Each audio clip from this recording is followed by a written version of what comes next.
கர்த்தருடைய பரிசுத்தமுள்ள நாமத்திற்கு ஸ்தோத்திரம். இன்றைய நாளின் கர்த்தருடைய வார்த்தையாக வெளிப்படுத்தின விசேஷம் 1 அதிகாரம் 6வது வசனம். நம்மிடத்தில் அன்பு கூர்ந்து தமது இரத்தத்தினால் நம்முடைய பாவங்கள் அற நம்மை கழுவி தம்முடைய பிதாவாகிய தேவனுக்கு முன்பாக நம்மை ராஜாக்களும் ஆசாரியர்களும் ஆக்கின அவருக்கு மகிமையும் வல்லமையும் என்றென்றைக்கும் உண்டாயிருப்பதாக. ஆமென்.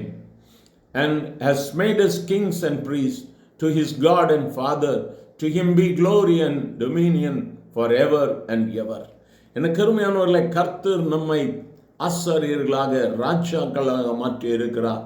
அவர் எளியவனையும் சிறியவனையும் பொழுதியிலும் குப்பையிலும் இருந்து எடுத்து உயர்த்துகிற கர்த்தர். ஒருவேளை இந்த நாளில் இந்த வார்த்தைகளை கேட்கும் பொழுது நீங்கள் நினைக்கலாம், என்னுடைய வாழ்க்கையில் அநேக நன்மைகளை நான் இழந்து போயிருக்கிறேன், என் வாழ்வில் அநேக நல்ல காரியங்கள் நடக்கும் என்று சொல்லி நம்பியிருந்து அவைகள் என் வாழ்வில் நடக்கவில்லையே என்று சொல்லி ஒருவேளை நீங்கள் சோர்ந்து போயிருக்கலாம்.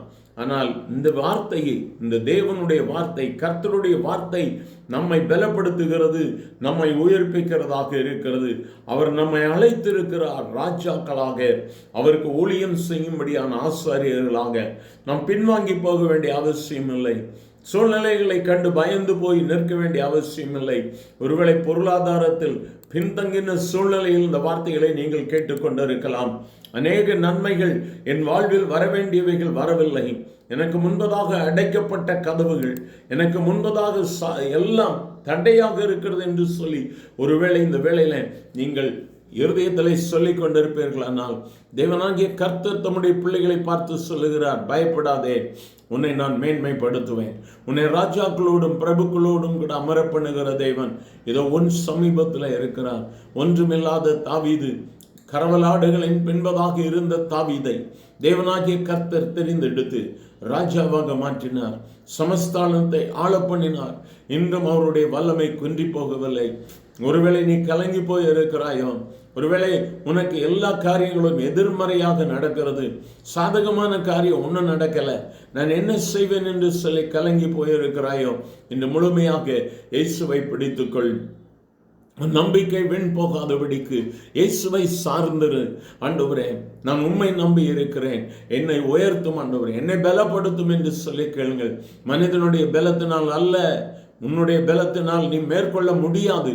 உன்னுடைய பலத்தை நீ முற்றிலுமாய் பின்தங்கிவிட்டு கீழே வைத்து விட்டு, ஆண்டவரே உம்முடைய பலத்தால் என்னை எடை கட்டும் ஆண்டவரே, உம்முடைய பலன் மட்டுமே என் வாழ்வில் அற்புதத்தை செய்ய முடியும், நீர் இல்லாதபடிக்கு என் வாழ்வில் அற்புதங்கள் இல்லை என்று சொல்லி ஆண்டவரை நோக்கி நம்மை அர்ப்பணிக்கும் பொழுது இன்று மேலான அற்புதங்களை நாம் பெற்றுக்கொள்ள முடியும். எங்கள் அன்பின் ஆண்டவரே, ஆசீர்வதிக்கப்பட்ட இந்த கால வேளைக்காக ஸ்தோத்திரம்.